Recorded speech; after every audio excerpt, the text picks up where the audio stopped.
This is Derek Jones, and you're listening to The Break It Down Show. And now, The Break It Down Show with John and Pete. With us today at Mountain View Studios, we have the privilege of something that not only makes my heart warm because our guest is Derek Jones. Oh, thanks, man. But because we're capturing you just off the heels of finishing recording your first solo album. Yeah, last night we wrapped it up. Yeah. What an amazing time. It really was. I'm really just happy to be in your presence at this point in your career. Oh, thank you. Well, man, yeah, it's always great to be here with you guys. I have been lucky enough to meander around you at several different points in your career, and this one is just a monumentous occasion because you've waited this long. That's what Cookie Marenko, who produced it, and it's her record label. It's coming out on Blue Coast Records, which Cookie started this record label back in 2008 for audiophiles. So everything's recorded in 196K, really high res. So you can't really play it on your computer unless you have a certain kind of DAC, that digital auto converter that can convert this high level. Yeah, these high, like hundreds of gigs of data that come in. You know? Right. The density. I think of that one recording. song could be. I think one song can be 10 gigs. You know, and if you buy by it at contrast, the highest, if you let's say download an MP3, you're typically downloading a file that is 2.5 megs. yeah, depending on the quality, yeah, like you can go down and on Cookie's site, if you want to listen to the whole album, you can listen to it on a website for free, the whole thing, as at the lowest, like 68 megs or something like that. It's the lowest MP3 rate. Yeah. And all her records on that site can be listened to like that. So they're all available. They're all available to listen to for free at the lowest download. And then Right. if you want like a WAV file, that's like $15 for the album, just Yeah. like a regular. And if you want it as an iTunes, like a MP4, Yeah. it's $9.99. Like, and then you can go up from there up to like $35, $40 for an album. And when she started the label, everyone, people in the industry thought she was nuts because who's going to spend $35, $40 on a full album? On a recording. Yeah, no one's going to do that. But And it turns out there's a lot of audio for it. She has about 60,000 subscribers now. And a lot of these people live in areas that are kind of remote where either they can't get to a venue to see a live concert or they just want to have the experience of being in the studio in their home. Mm-hmm. And so Cookie records in a way where there's no overdubs. Everything's played live. There's no fixing. Whatever happens, happens. And we talked about this. We've been talking about this for a few years now, maybe even longer. And for some reason, last time we talked about it before we got released, I decided I wanted to do it, was our mutual friend Andre Bush, who had passed away. We did I think I was here the last time. Yeah. When we did the memorial concert for him. And we were At talking. Freight and Salvage. At Freight and Salvage, yeah. And she mentioned it again. But this year, I just all of a sudden kind of thought, if I don't do it, what's going to happen? You know, but if you do it, a lot of things could happen. Of course, positive or negative.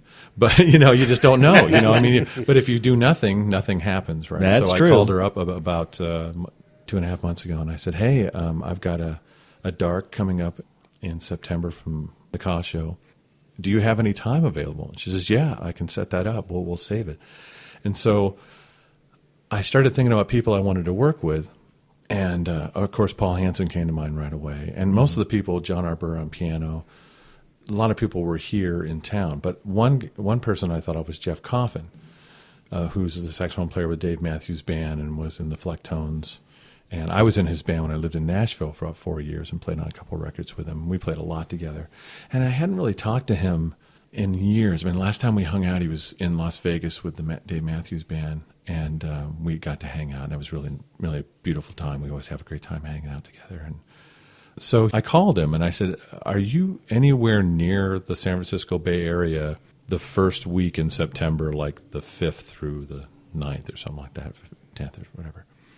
He goes, "Yeah, man, I'm up at the Grove in Washington on the 5th. That's the last show of the tour with Dave Matthews. And if you want, I can fly down, and we can record on the 6th. That is incredibly serendipitous timing. So I went, let me call Cookie And she said, "Oh, I can move it up. Let's start on the 6th." And I said, "Well, you know what?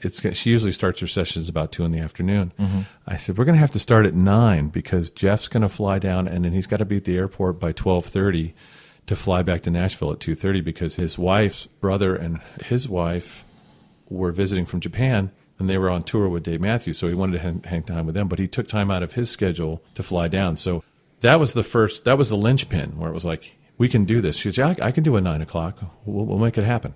Wow. And then I called Paul Hansen. "Yeah, I'm available on that day." John Arbour. "Yeah, I'm totally available." And Cookie said, "I want to use Jenna Mamina." And I was like, "Great, but I know she lives in Michigan now, and we'll check her schedule." "Oh, yeah, she's available." So I flew her down. And then she says, "Well, what if we use Brain to play percussion?" And I was like, "That would be great, but he's in L.A. Would he want to come?" She says, "Well, I'll work it out because I work with him a lot, and I'll talk to him and see if I can work out a deal." And he was like way into it. So within 4 days. This is terrific. Yeah, within 4 days, it was all done. And then I went, wow, well, at least I have 5 months to prepare. And then I looked at the calendar, and I had 2 months to prepare. Uh-oh. So I kind of went, oh, I'm in this now. So now I have to pick the songs and figure out arrangements and send them to everybody. Let's back up just for 1 second, because Sure. before we get to this process, I want to just inform our listeners who maybe haven't been with us since, I don't know, episode 4 when you joined Right, us. the UNLV episode. Right, yeah. We have released 105 episodes since then. Yeah. So to catch our listeners up, Derek Jones is the bass player in Ka, which is the Cirque du Soleil show that is at the MGM Grand Hotel in Las Vegas. The show, for those of you who are unfamiliar, is enormous. It's massive. I don't know how else to describe it besides it's a feast for every sense. And you've been with the show nearly since the beginning. So it's been Almost 12 years now. Wow. Yeah. We did 5,559 was the last show I did. Jesus. Yeah. That is amazing. Yeah, I was like, wow, 5,000. And I've probably missed maybe 30 of those shows. Well, Maybe that's 40. that's quite a batting average. Yeah, not bad. I got sick a couple of times. Maybe I had to sub out a few things here and there. But my wife and I were kind of it was probably around 30 to 40 I've missed out of those 5,500 and some shows. And for our listeners, that 30 to 40, you guys do 2 shows a night. Right, we do 470 shows a year. So that 30 shows might be 15 days off in a 12-year period. Yeah, probably something like that. Yeah. Now, we do get 2 days off. I mean, we do 5 days a week, so we Right. still get time off. But yeah, that was maybe time off I took off during the show, either for maybe I got sick or I went on the road for a minute, or something else came up. So. Right. But the point I make is that you've been at that show. You've been a cornerstone of that show. The composition, the bass parts Yeah. are really your creativity coming through in that show, and that it has been such for practically the entirety of the run. Yeah, it's pretty much when I first got there, the composer said, I love how you play. He kind of saw my audition DVD and said, I want you to just come up with ideas and I'll come back and check them out. And so I just came up with ideas, and over the course of time, they've evolved and just kept growing. Right. Yeah. So.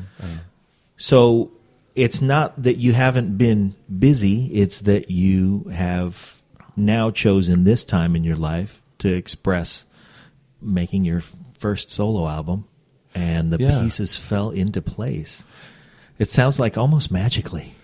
Well, I think when you decide to move in a direction, energy moves in that direction too. Mm-hmm. And this has kind of been a cathartic experience for me because of in the past 4 to 5 years, there's been a lot of changes, with me in my philosophical views, my religious or now not religious views.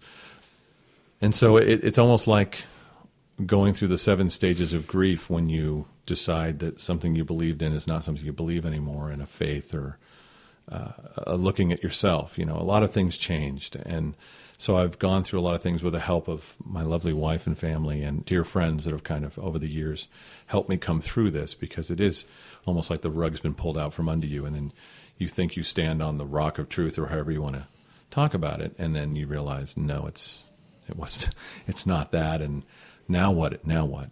So, and a lot of the programming I had in my mind about how I thought about myself was just very negative and probably not healthy. And as I started this process, I started trying to recognize that, and then to start reprogramming, or just going, whenever I had a negative thought, I'd go, no, that's not true, because this person's loves you, and this person loves you, and they see you, and if you don't see that, which really it comes to acceptance. And a friend of mine, a dear friend of mine, Mark Owen, who's the keyboard 2 player on the show, once said to me, as we had these great talks, and he said, well, your issue right now, man, is you don't accept the fact of who you are. You don't accept the fact that people love you. Mm-hmm. And that's what's stopping you, is that you haven't accepted the hard work you've done. And all these things, and I really took that to heart. And this process of this album, and having the people that were on it, the people that I love and respect. Cookie, I've done probably 10, 12 albums with over the years. I think some of my first studio experiences were in her studio. Wow. So coming back to that studio and looking at it, and the smells and the sounds, and wow, I remember this record. Oh, I remember this record we did here, and how, sometimes I was really nervous or intimidated by who I was playing with at the time, and all these different experiences that you grow up with. Yeah. And then being here now, and it's my project. Right. Although it's really our project, because, Cookie, what she'll do with it now it's her album. Mm-hmm. Because this was the deal. She said, look, when you record on my label, you record the music. Yeah. And then it's mine. Yeah. And I know what my clients are looking for. They're looking for mistakes. They're looking for little things. They're looking for the edge. They're looking for, case in point, one of the songs I wanted to do was David Sylvian's Riverman, which is off of the Gone to Earth album, came out in 1987. And that was, for me, an album that really influenced me greatly. David Sylvian was a big influence. Japan was a big influence. Yeah. Nick Carn and all that stuff, So I'd sent the MP3 out to everybody, and I didn't have a chart, but I did. It's only 2 chords. There's only 2 notes in the bass line, C sharp and B, throughout the entire thing, and it just goes doom doom doom doom doom doom doom doom over and over and over again. And for me, I thought it was Danny Thompson playing the bass part, and I just thought that was the most genius bass line. I know, just the simplicity of it, and the almost. It was just like a trance-like thing where it just, goes. And then you have Robert Fripp doing all these sounds, and Mark Isham and Steve Jansen playing drums. And it's this really produced thing. But I wanted to see if we could break it down to just percussion, upright bass, voice, and piano. So when... Really make it sparse. Because just change it. Because you don't want to do what's already been done. Right. I mean, it's such an iconic thing. For me, it's personally, it's something I almost like, do I want to touch this? Do I want to... But then I thought, well, with Jenna singing it and Brain there playing percussion and John R. playing piano, I thought, oh, this could be cool. And Cookie listened to it. She says, well, man, when I first heard it, I was like, how are we going to do this? It's very produced. But then she came up with some really cool ideas. Mm-hmm. But when... Now, how repetitive it's the same. did you stayed with? I stayed with it. The repetition of the Because part. what I wanted to have is the bass be the cornerstone, if you will, and let the percussion, piano, and voice just play off where of, they go. Yeah. Listen to each other. But that was always going to be there as the solid foundation for the whole thing, which is kind of, I guess, what I've been thinking about myself, and being a solid foundation for people. Yeah. For my own self, too, being happy with who I am and building a foundation of my own self, and my family and the friendships that I have, and start really being there, I mean, I guess it's, metaphors may be slipping out of my mind here, but I just wanted that to happen because that bass line is the song to me. Yeah. So, and it turned out, but the interesting thing was, and this is what we were talking about, being on the edge and catching moments of magic in the studio. Jenna gets to the studio, and they start talking about Riverman, and Cookie goes, yeah, that Riverman tune's really going to be it. We'll see what happens, the David Sylvian tune. And Jenna goes, who's David Sylvian?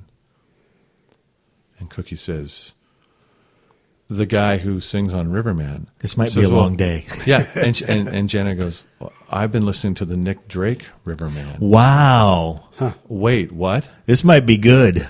And so part of me was terrified. Went, oh, It was no big deal. I mean, everything was really, it's really Cookie.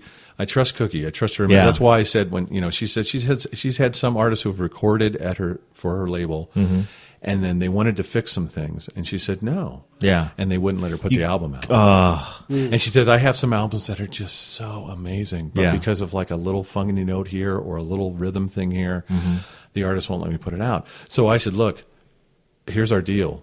We finish this record. It's yours. Yeah. And it's You trusted the process. Yeah, because I could have CDs burned and do it myself. Yeah. But I don't have time to go out on the road and promote a CD. And it's really not how things work anymore. You know, Right. most people just either listen for whatever they download. So I said it's yours, and you can and you sell it. And it was basically a whole concept of writing an album for her clientele, or coming up with an album. All right, I have a dozen statements and a dozen questions. The first statement is that you and Cookie have gone back a long, long way. Yes. And you decided to trust the process. Yeah, it's Because really there is something magical and there is something loving about the care that you give it and then you hand it off. Because she's now got custody of it. She's not Yeah. going to betray the spirit of the record she's only going to put it in a place that I think maybe an artist, if they trust the process, gets to go further than they could have gone. Because she gets to take it and say, now, we're going to put it where our audience will see it in a light that you probably didn't imagine. There's a artist on the show, Marc Antoine, who on Ka that plays the counselor's son. Wonderful artist, actor, and he said something that I thought was very beautiful about that. He says, once we perform, it's not ours anymore. Yeah. Once we've made the sound or made the movement or made the facial expression to direct the energy to where it needs to go so the audience can feel where the show's going or hear where the show's going. And now it we don't belongs own to it the anymore. audience. It's not ours. Yeah. It's a moment in time that we let out, and then now it's owned by everyone. So the album concept with Cookie was the same thing for me. As long as it feels, I said I want to make an album that people enjoy and not necessarily admire, because you can do an album where, wow, here's my chops. Yeah. And you got a And- zillion miles of chops. I mean, and there's so many out. I just didn't want to do something like that. Yeah. I wanted to do something where somebody who knows nothing about music could listen to it and be invited to listen to it, not have to think, oh, this is jazz. 'Cause Right. I didn't want it to be jazz. Oh, I it's didn't too want- complicated this for is- me. This is this is a rock tune, or no. This is just a moment in time that was caught with my friends that I love, and that's what I want people to and feel. do you like it?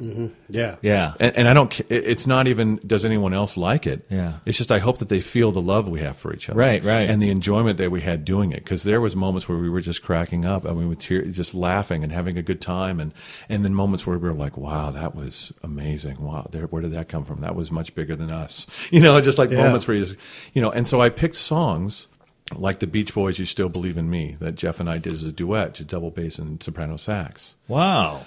Or Besame Mucho, where I hold a shaker in my hand and play the bass line, and bassoon plays the melody, and we take solos together. Yeah. Or the Riverman song, or Baby Plays Around, that I heard Elvis Costello and Bill Frisell do, and that's just a beautiful song, but doing it a different way. So, and then one of my own tunes, I wrote a song, Julie, for my wife, that John O'Byrne on piano and I did together.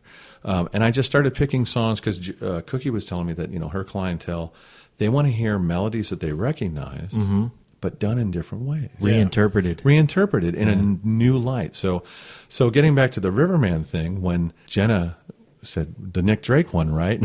And Cookie went, no. And then Jenna went, oh, no. And she got really freaked out. I said, hey, it's okay. No worries. We'll figure it out.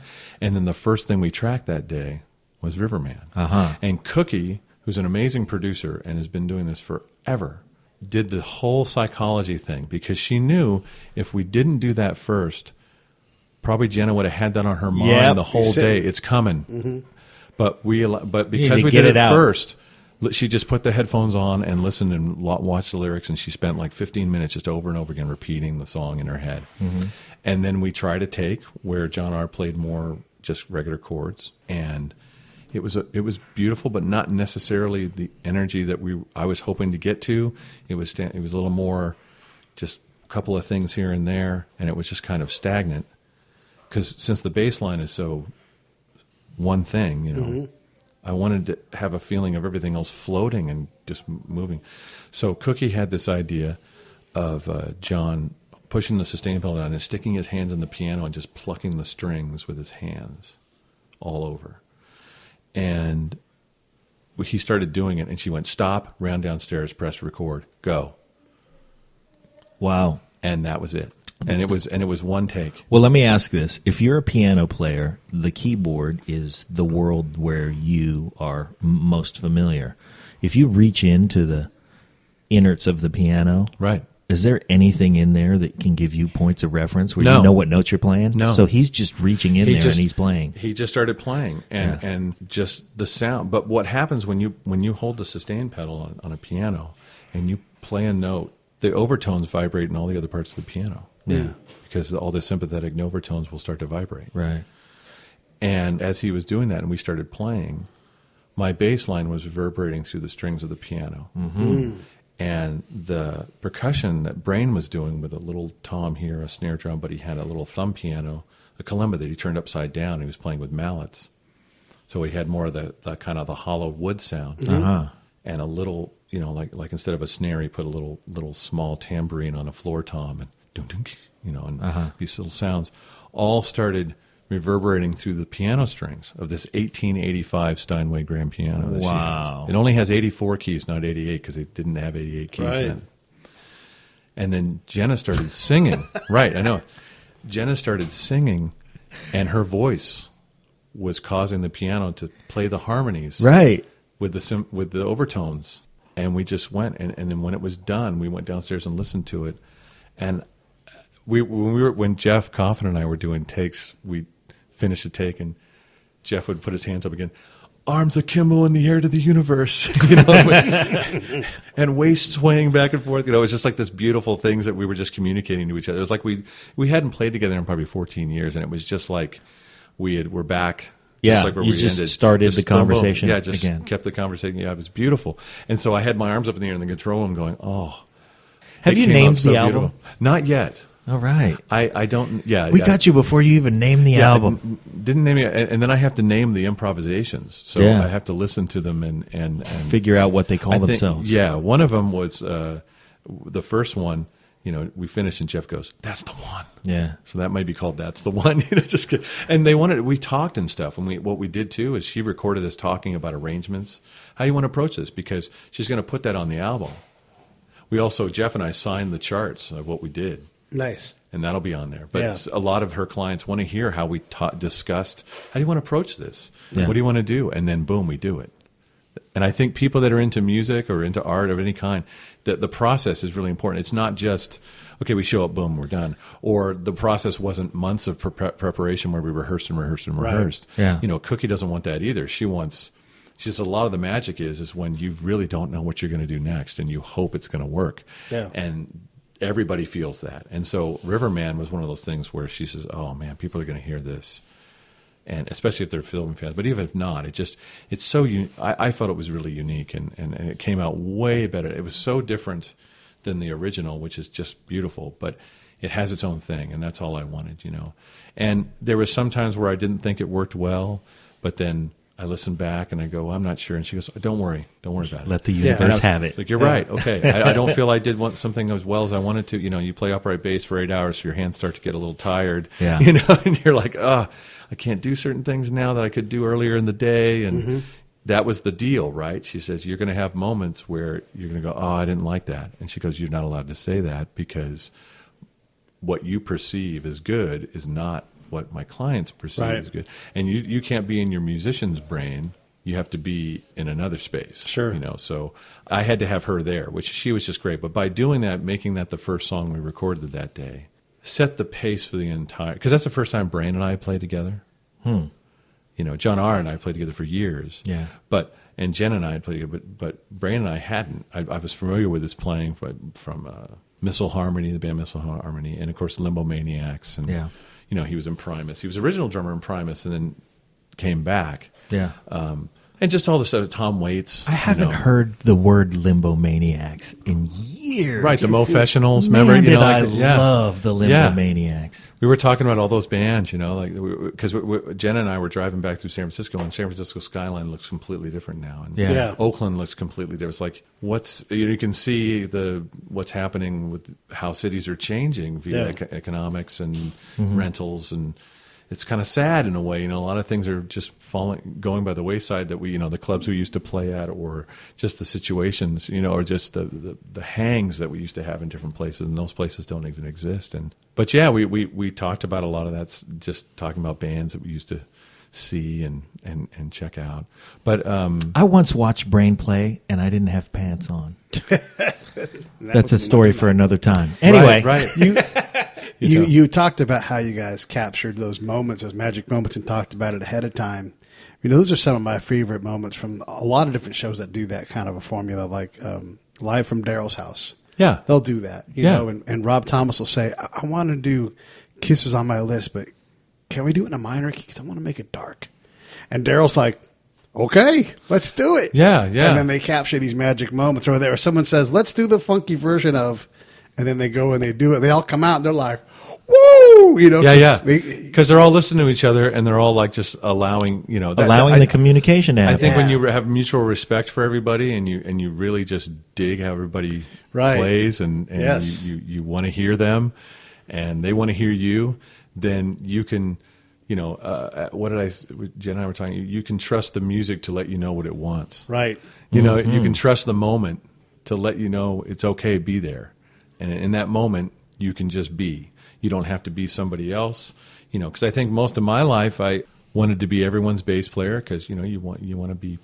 That's sort of liked what and, the bass player role is. Yeah, you in kind of the want to world, just be you ready. think? I want to be ready for every gig, and as much as I can. I can't do everything. But, And then you want to be the guy that everybody goes, hey, that was great. Let's call him back. Hey, this is John Leon Guerrero, Hey, and this is Pete Turner. and if you like the show, Do us a favor. share it. That's the biggest thing, honestly. All your social media outlets, all your friends, let them know the ones that you like. Yeah. We make this show for you guys. If you think it's great, say so. Say so by sharing it. Say so by putting a comment in after the show. Also, if you go to iTunes or Stitcher or wherever you listen to podcasts, give us a rating, give us a review. If you think the show is great, please give us 5 stars and say so. And if you think the show really sucks, please give us 5 stars and say so. Because, heck, we're listening. That's right. You can't be more approachable than us. We want to make the show better. If there's something that we're missing, let us know. That really is how you help us. That's right. Tell us all about it. Thanks for listening. And now, back to the show. Exactly. So you think, especially when you're young and you're trying to start out, you want to work, you want to get your name out there, you want to work with better people. Yeah, you have a just wanna- definition of success that is just to proceed and progress. And Yeah, you have to have a bar of excellence that you're trying to get to, and of course that bar always moves. Yeah. but it should. But you at least have to have an idea by the people that you go see and that you admire. Right. Oh man, that guy. I can name bass players like Benny Rietveld or Kayakard or Mark van Bakenigen or yeah. Dave Belove, man, just cats that I would, as a younger player, go and check out, and then there's hundreds and hundreds of more, Ken Okolulu, he played at Ashkenaz a lot with African High Life Band, and I can't think of the name right now. I see him play, man, and just play quarter notes and sing, and I'd be like, oh, what is that? That's like center of the earth. And then he'd do some eighth note upbeat thing, and I'd be like, oh my God. Yeah. And it would catch you in the bottom of your back. You'd just be like, oh, that was the most brilliant thing. So, and unfortunately, when I grew up here, there was a lot of that going on, and you could see that. And so you just kind of want to do that. But as time goes on, you still have to be who you are. You still have to kind of start to mold that into something different. And I feel like this album shows a moment in time of me trying to do that. Mm-hmm. Not necessarily. And you waited until you came to a place where your understanding of the way that people love you and your acceptance of the way that you could produce things and allow people to love it the way they were going to love it, it was just the right time. Yeah, well, there was 2 weeks ago where I was going to can the whole thing. Wow. Yeah. I had a whole panic attack. In fact, my wife was with her mom. Her mom had a fall about 3 weeks ago, and Julie had to go down and be with her mom for a while, which was right in the middle of all this preparation, you know, and I called her up one morning and I said, you know what, I'm just going to pay everybody for their time that I told them I'd pay them for, and not show up and just, it's going to, you know, I'm crazy doing this. This is really nuts, right? I shouldn't, no one's going to, this is just nuts. I'm spending all this, you know, I'm going to put this thing out there, and I don't know even what it's going to be like, and this can't, no, I'm just going to get out of it, you know, and Julie was like, no. You're doing this album. That's crazy talk. You're doing this is crazy. No, it's going to be fantastic. Right. You know, Cookie's got your back. You know, everybody that's on it, Jeff, Paul, John, Jenna, Brain, they're all going to be right there with you. Yeah. And she kind of talked me down, and I went, yeah, you're right. If I were to can it right now, then the next question would be, what would have happened? Right. Yep. For the rest of your life. Exactly. What would have happened if I would have, you know, and that's a scarier question than falling on my face trying. Yep. Yeah. You know, because I think that's what's the worst that can happen? It's just music. Yeah. You know, it's Right. like, Well, it's I'll not- tell you what the it's- worst is that can happen is that music somehow is unearthed and discovered 400 years after you die. Right. Yeah. And everybody goes, wow, how did we lose out on 400 years of enjoying this thing? And, you know, it's the Vincent van Gogh syndrome. It was like, well, he didn't realize what he was doing while he was here. And now 400 years later, we're looking at his stuff going, wow, this is pretty amazing. So that's the worst that can happen. Yeah. And the best that can happen is what happened. Yeah. Was we caught these beautiful moments, and now I want to do another one. Right. You know, now I'm like, I faced that. And now we are looking at And- Derek Jones, solo artist. Well, it wasn't solo per se. Yeah. But you know what I mean. I thank you. I don't It's mean your to belittle record, that. though. It's Yeah. my record, and it's what happened at that time. I didn't spend a lot of time arranging or writing it, but I just allowed things to happen, you know, and it definitely has given me a confidence that maybe I didn't have. A different confidence, maybe just a different perception or a feeling of myself. You know, like when you get through something and you do it, it's done. And then, like Cookie said, "Why'd you wait so long?" You know. Yeah. And I said, "Well, if this is successful and it does well enough, we'll do another one." Yeah. But it just was good. I'm glad I didn't like pull out and just, I think, you know, there's maybe some things that aren't as strong as I hoped it would be, and other things that blew my mind. But that's my perception. And Yeah. that doesn't matter. You know, I mean, it does, but I want people to listen to it and make their own. You know, if some people like it, some people are like, oh, whatever. It's okay. I'm so you know? glad that you and Cookie had converging missions at this point, because your creativity has something to offer somebody that isn't just a flat out, I mean, like a pop tune, you know what that is. You know what that does to you. It makes you shake your shoulders a little bit. The complexity of your playing on a simple bass line, for instance, is going to hit somebody in a way that really could only have come alive in Cookie's hands, because she recognizes that she has a listenership that demands something that's unusual. Yeah. Yeah, it's the Seth Godin find your tribe thing. Find your tribe, yeah. Find your village, find your tribe, and then find out what they want. Because if you find a group of people that like what you do, but then don't ask them what they want, and then don't give them what they tell you they'd really like to have, Right. then it's really your fault for when you say, oh, I wasn't successful in this project, even though I had everybody telling me, look, we want something like this. And so when Cookie explained to me, this is what my client base is looking for, Right. then I said, well, let's do a record that they want. And let's do it in a way that they are wanting it to be done, you know, and what they want to hear. So that's when I picked the songs that I picked, and they all just kind of came, you know, like Prince's Kiss. Just like she kind of went, why don't we do that? And I went, okay, how are we going to do it with that's produced like crazy. Yeah. And then we ended up just doing it with upright bass, drums, and Jenna singing, and very sparse.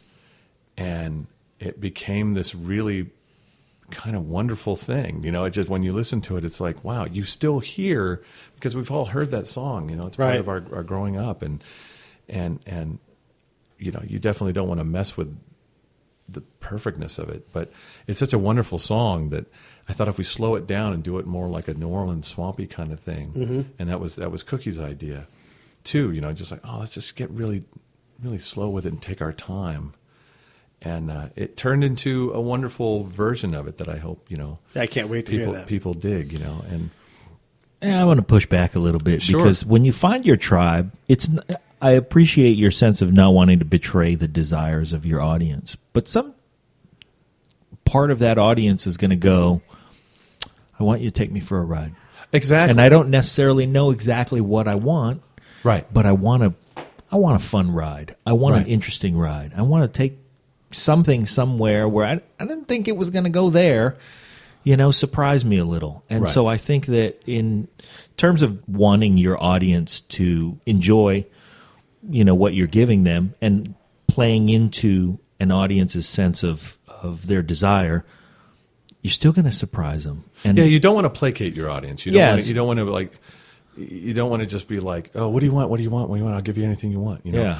No, it's not. Yeah, I agree with you totally. And that's what we were discussing. This is like having certain elements that are familiar, and then taking those things and taking just away to allow those. everybody to go, he is speaking the same language, but he's speaking it in a way that we haven't heard yet. Right. There was an album that Cookie did with an artist, guitar player, and she said he just did a bunch of different songs, like Beatles songs and things like that, and he sang and played guitar.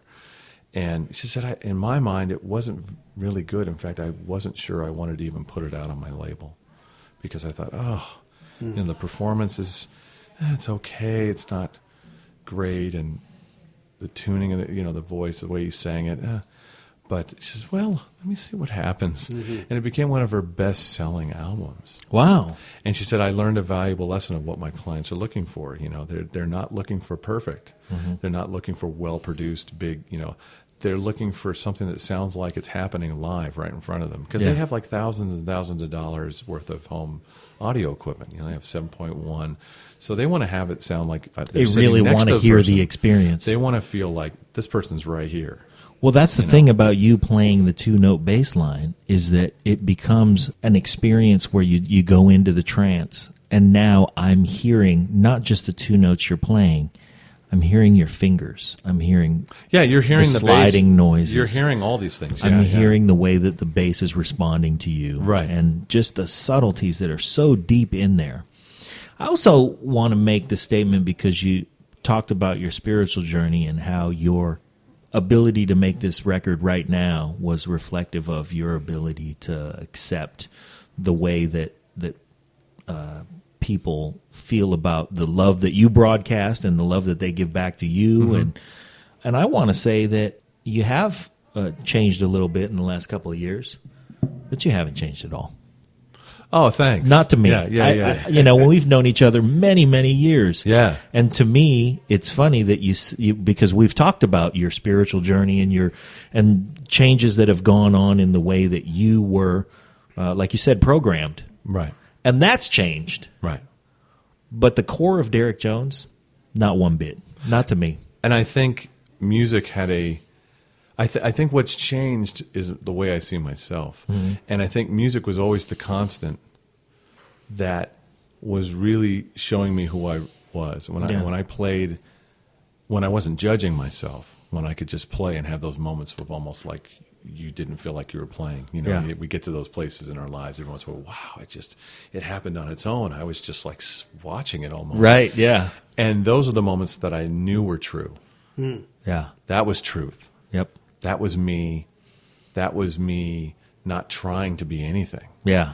And I didn't understand it, so I kept hoping they would happen again. And, those moments don't happen. You can't just – they happen in the time when the temperature or the group of people you're around or the situation. There's all these things that have to come and play and swirl around you. But what I think has changed for me, and I'm glad that people that have known me as long as they have don't see the subtlety of it, but don't necessarily see the drastic change that I see in myself, is how I look at myself, how I speak to myself, how I allow myself, how I hear those voices in my head that are programmed and accept them and go, it's okay. Like when I first started running, the voice in my head was, you're never going to do this. Yeah. And then as I was doing it, well, you did a mile, but we should just stop. And in fact, what are you doing? And I got really angry at that voice because it never went away. You know, it's like I just ran 3 miles, and you're still, you know, over time Still bugging me. because I started couch to 5K, so it was like walk for a minute, run for 10 seconds. You know, it's like it starts off really simple and then builds up, and then you have your first 10-minute run, and you're like, oh my god, how am I just ran for 10 How am I minutes. going to do that? Like the Yeah. morning of the run, I was getting up going, I am not going to run 10 minutes. You Yeah. know? And you do it, and that voice is going, yeah, but you're not going to do 15. You know, and so it kept going, and I was really wanting it to stop, of course, you know, and getting angry and going, shut up, you know, and leave me alone, you know. So, Yeah. and then I realized, no, that's resistance. That's part of our human condition. I mean, Stephen Pressfield talks about it at length in the War of Art, which is an amazing book, changed my life. Resistance is, if you knew you could do something, you probably wouldn't do it. Okay. As a human being, you would probably like, oh, I can do that, you know. But if you wanted to do something and then wasn't sure, Yeah. that's in a different energy, because Right. then you have to deal with the resistance of, you're never going to do that. Oh yeah, I am. You know, and you have, it's that resistance that pushes us to kind of be better than we are, or get to a different place in ourselves. If we respond to And it. it's- if we respond to it, Yeah. if we, and it's not something to necessarily get angry at, because it's part of our human condition. Right. Every one of us has dreams and aspirations that we want to do, and that voice goes, yeah, but you're not going to do that. You know, there's always, or how we talk to each other, you know, to ourselves, pardon me. And so I started running, and when that voice came up, yeah, you know, you're not going to do the next mile, I would say, well, maybe, but let's see what happens if I keep going. Yeah. And then it got soft. Mm-hmm. And then I did another mile. And then, yeah, but you're not going to do another. You know, you might be right, but let's keep going and see what happens. Just come with me. Yeah. That voice changed. Yeah. But it changed. It got quieter. But then it would come from a different angle. You know, because he says in his book, resistance is really smart. It'll let you alone for a while, and then see another angle of weakness and try and hit you there. It's like water. But It will find the crack. It will find the crack. It will, if you shore up one end, it'll look for the other. But at the same time, if you're loving it, instead of having conflict with it, Yeah. because it's either, you know, things are flowing or they're in conflict. But love goes through everything. Love is the water of both, right? So love flows through out of us and through other people, whether you're in conflict or you're having smooth sailing and you're just going through, you know, everything's fine. And Jeff Coven talked to me about this the other night. You know, so if someone's in conflict, the way they react to you is just they're dealing with the conflict. You can still love them. You can choose to love them, even though maybe it was weird or whatever. You have a choice of how to react to it. Once I realized I had a choice of how to react to this voice and how to react to myself. yourself, to yeah. myself. Yeah. Because it's part of me. It's not like this, you know, it's not like this outside voice or demonic, whatever people want to call it. No, it's actually just part of me. There's always this fear. Yes. I mean, doing this record, getting up that one morning going, I'm crazy, I can't do this. And just totally being tired and kind of overwhelmed with what was going on and getting ready. And I'm just you going to know, look at Pete because, you know, that's Derek's inner voice. I mean, you and I both heard how it sounded. Yeah. But to Yeah. you, Derek, it was like that was a perfectly reasonable thought. I Yeah, was just it's going like to yeah. take care of I'm nuts. everybody. That Yeah. I'm going to pay people to not have to I show bothered up. them, so I don't want to, you know, I don't want to be a jerk about it. I'm just going to pay them for their time. Sorry, guys, it didn't work out. Yeah. Right. And that would have been disastrous. you The know, thing right? that we keep running into is, one, you got to be in the workshop. You got to be putting in the work. Right. So that those magic moments, and I'm playing my bass, that they happen, because they don't happen when you don't have the bass in your hand, you know? No. Or when you don't have your running shoes on and you're scooting down the street, because beating that voice, you know, and fighting the resistance, you know, is that's where it happens. You've got to do the work. The other- work gives you the freedom Yeah. to react. I mean, the work allows you, when the situation opens up and you have to be on your A game, the preparation that you have done to be there Yeah. gives you the freedom to react when it's needed. You know, for music, it's listening first, for me anyway. Yeah. Listening. What is the person trying? What is the music trying to say? What is it? What is the moment? What is happening right now? Right. Stop. Don't say anything. Just listen. And then if you have something to say, know how to say it. Yeah.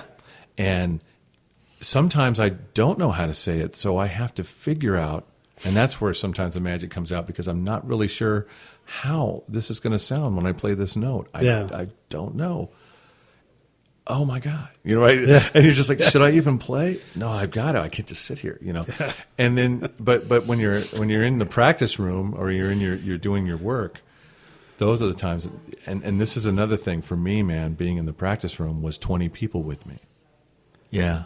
All my heroes looking down on me with their arms folded, Right. shaking Like their the heads. Jedi Council. Right, the Jedi Disapproving Council. of- Yes, disapprove it. No, that's not good. No, that's not going to work. And I started realizing, wow, man, every time I'm never alone with my instrument. Yeah. Because I allowed this programming of like, well, how would so and so do it, and what would they think right now if they heard me do it like Right. this? I'm in my room, my practice space, practicing, but I'm bringing that energy Yeah. because that's the only way I was able to push myself to get better, maybe, Sure. or to inspire. That's your standard. You know, I'm not going to Yeah. suck, so I'm going to be really good. So I better practice harder. But then when I did a good job, I didn't enjoy it. I didn't. I couldn't. I course couldn't not. enjoy the fruits of my labor and go, wow, that was wonderful. No, it was like, what? No, but you did that one note wrong. one note. So we're going to go back home and practice again. Yeah. And then, you know, my wife one day went, you know, you don't enjoy anything you've done. You've not Yeah. sit down and listened to any albums you've done, and actually said, that's a good job. So I had to dig deep and go, Sure. yeah, why? Why am I constantly negative? I'm really positive to everyone else. Like, I'm the first person to go, hey, how you doing? Yeah. That's so great. That really touched me, man. You're awesome. But then myself, I'm nothing. And why would not anybody good look at enough. me? It's like, oh, I'm going to go away now. You know, I'm going to say, hey, you're great. And then I'm going to run away because you don't even need to know my name. Well, I'll give you a it's practical like- example of what you're talking about, because not long ago, well, a while ago, a couple years ago, actually, now that I think about it, I just stumbled upon Kai Eckhart. Right. And I know he's one of the people who would have been staring down at you from the Jedi Council. Oh, sure. in Even your bass when I was in playing his live. band. Yeah. And, I mean, No, you know, he's he's in my amazing. mind. Let me preface that by saying I was in his band. We had a trio with 2 bass players and drums, and it was an amazing experience. And I love Kai. He's my brother. He's just one of my heroes. He would never, in fact, he was the one that constantly said to me, you have to find your own voice, Derek, because Yeah. I was his clone. I wanted to be Kai Eckhart. And Who doesn't want to be Kai Eckhart, by the way? Right. And I was at his house practicing his music, and we'd watch Ren and Stimpy's show, and then we'd watch Star Trek Next Generation, and that was every week, every other day. We'd be at his house, and we'd schedule our rehearsals around that. And we'd do gigs, but I was constantly trying to be his clone, and he was constantly saying, nah, man, you have your own voice. So, yeah, but in my But if head, there's a collective of there's a disapproval collective- yeah, but in of my the head- people whose playing you admire, yeah, exactly. he's among them. Just to be that, it was my head, not him at all. Right. Right. Yeah. So in your head, that exists. Right. And when I said, man, we're walking down First Street, and we just stumbled into the back of the Union Hotel, which we heard some music, and it was amazing. Whatever we were hearing was ridiculous. Right. So we went, we got to go in there. So we went in there, and it was Pete Crosby, who said, dude, is that Kai Eckhart? Yeah. And he was in the back of the Union Hotel, and there was nobody back there. Right. It was an October evening. I guess they had booked an outdoor thing, planning for an Indian summer, and instead it was a little cool. Yeah. So people didn't show up like everyone thought they would. And we were treated to just a brilliant performance, and we're practically alone watching it. Right. Yeah. So, but as Kai would, he gave 100% Of course. to 4 people. Yep. And when he took a break, we went over to say hello. Pete Crosby he said, man, we got to talk to Kai Eckhart. And I said, yeah, we sure do. So I walked up and I said, hey, Kai, you probably don't remember me, but I've met you a few times. I'm a good friend of Derek Jones. And he just let loose. When I said, yeah, I'm a good friend of Derek Jones, he went, oh, and he all practically started crying. Yeah, and he yeah. gave me a big Like hug, me and he right goes, now. how you doing? How you doing? And then we talked about you, of course, and we talked about how cold it was and where everybody in the universe was, because everyone Right. was missing this. Right. But the way that he talks about you is something that would anybody heard would completely betray whatever was going on in your head about how he was looking down at you going, well, you played that wrong. Right. Right. Because, I mean, he understands that you're on the journey of finding and developing and, your voice. Right. And he loves your voice. Right. And so there. Yeah. What do you think about that, Derek Jones? That That's what was- I have to say. Yeah, that was the reality was that I wasn't paying attention to, right? Sure. Because I think we get it. It's almost like it's an addiction, man. It's like a chemical reaction in Yeah. our brains, man, where we dig or we want the turmoil. It can't be good, right? Right. Because good doesn't feel intense sometimes, And when you come down on yourself and get yourself all freaked out, there's a chemical reaction that ensues. You get nervous, you get free, and then you either get angry or you get Yeah. depressed, whatever. Right. But I don't know if this is true, but in some of the psychology books I've read about this, it's like you actually get used to feeling that, and your body actually craves Craves it. that Yep. kind of thing. So when you're going to meet somebody, or you're going to be in a certain situation, or you're going to be in a certain space, there's a tendency for that chemical to kick in, that feeling of, and I don't know how to explain it scientifically, but that was part of, wow, is everybody wrong? Certain musicians have said wonderful things about my playing over the years that I've really admired and listened to for a long time. Yeah. Yeah. Are they wrong? Are they wrong? Are they lying to me? No. In fact, a friend of mine said, we were talking about this, and he said, "You mean when I came out to hear you play the other night? I was playing with some friends of mine in Las Vegas. We were just doing a gig at an Italian restaurant, just having a blast, just playing tunes and having fun. Great players, it was great." Mm-hmm. And he came by, and we were talking about that, and we were talking about this topic. Yeah. He says, "So you're telling me that I went out, me and my wife, and went and see you play, and I took time out of my day to come and hear you, and then I told you how I just thought it was killing. Yeah. You don't really believe I was telling you the truth?" Yeah. And I went, "Well, part of me does." Yeah. And he kind of said, "F you, man, Yeah. right now, Yeah. because I don't go out of my way Yeah. to see anybody. Right. And I don't say stuff like that to anyone. Yeah. Right. And you're telling me you don't believe me? Well, then that's your problem. Your hang up. Right. Yeah. And I'm pissed. And F you, right? Suddenly it's an insult. And I went, yeah. It's just like when I was younger, playing gigs in the early 90s. And I was playing with my friend Mike Zober, great saxophone player here in town. And we were doing a gig, and when it was done, somebody came up and said, "Wow, man, I really like your playing, man. You're just a wonderful player." And I said, "Nah, man, I'm not. You got to listen to." And I named off like 10 bass players. Yeah. Those guys are great. I'm not really, but That would have been a Derek Jones thing to do. right? I'm nothing. And Mike Zober said, "Dude, what you just told that person is they're a liar, Yeah. Yeah. and they don't know what they're talking about." Right. The actual perfect answer, the only answer to say is thank Thank you. you. Yeah. Yeah. Remember that, because you just told that person that they don't really know what they're talking about, and they took time out of their day to tell you how much you touched them. Yeah. And you just blew them off. Right. Not necessarily on purpose, because I was being No, but that quote-unquote was the humble. emotion you left Yes. them The when pride before a fall, humble. Yeah. You can't take pride in your work. Your work is not your own. It comes from above, and you never can take. And so when anybody ever said they liked me, I'd go, "Well, it's not me. It's Yeah. God. I can't have me be in the picture." So I learned to program myself to say, "No, it's these people, and you check Yeah. these guys out." Yeah. And then I realized, wow, I told that person they were stupid. didn't know what they were talking about. I know what they were talking about, and that I didn't say thank you, and then from then on I went thank you, and that's all I said. Yeah. Or thank you. My name's Derek Jones. Nice to meet you. And man, so 47 years old. I'm still Thanks, learning. Mike. right. Thanks, Mike. A lot, man. And yeah, it just parallels my life now as I remember those things, and how life is too short to not enjoy what Yes. you've done. Mm-hmm. Life is too short. If my son sees me, I talked to a friend of mine about that. If we talk to our kids like we talk to ourselves, Oh man, our kids would be destroyed. Yeah. Right? They just wouldn't survive it. that's a really profound statement. I Yeah. never really thought about that. And I like said, that. when was the day? And we wouldn't dare. No, we wouldn't. It wouldn't dawn on us to do that. It would be horrible. And, Yeah. and then I asked, what day was it that we said it was okay? Except for my kids, they're rotten. Yeah, our kid, right. Our kids can't get to us from time to time. But I asked, what day was it when we said it was okay Right. Yeah.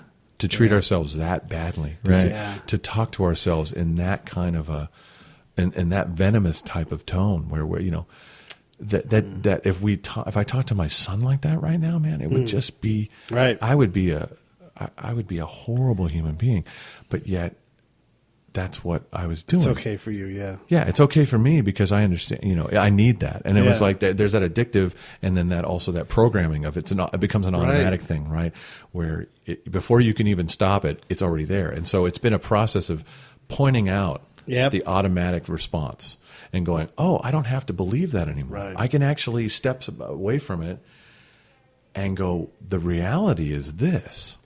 John, if we had our biggest purveyors of love from the show on there, obviously Derek is one of them. You are just full of love. But we took him, Jesse Manabusan, Carlos Reyes, and Rob Bell, and put them in the same room. Love might go critical. Yeah.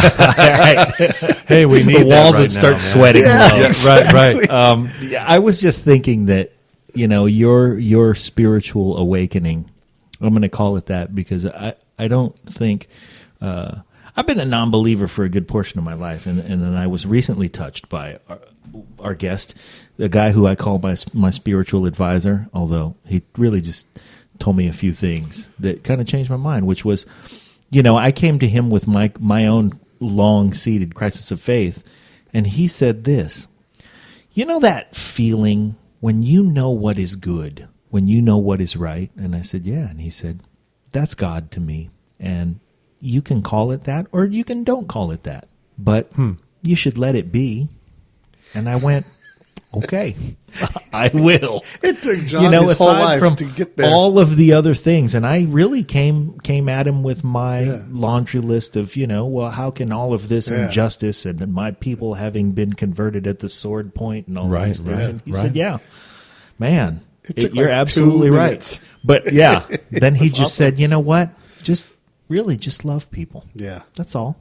Well, I think that I can not betray Rob Bell and not have to prescribe someone's belief system upon my understanding that I love Derek Jones and I know Derek Jones loves me and I love Pete and Pete loves everybody, and we're in this together in a way that we should all figure out what we all need from ourselves so that we can be kind to ourselves in the way that we are kind to others.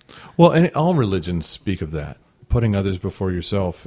It's like when you're on a plane and the mask comes down and they tell you got to put your mask on first. Yes. You're going to help your kid. You're going to do all those things. Just very quickly, put your own mask on first. Yeah.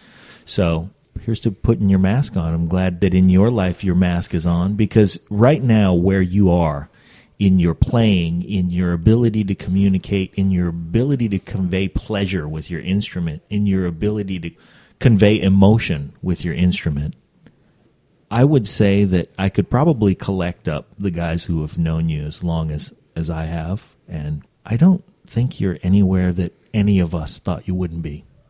I think you're right where you were destined to be, and you were right where your own humanity was going to take you and take us. And I'm happy that your realization of it is matched up with your path. Yeah, thank you. So, closing thoughts.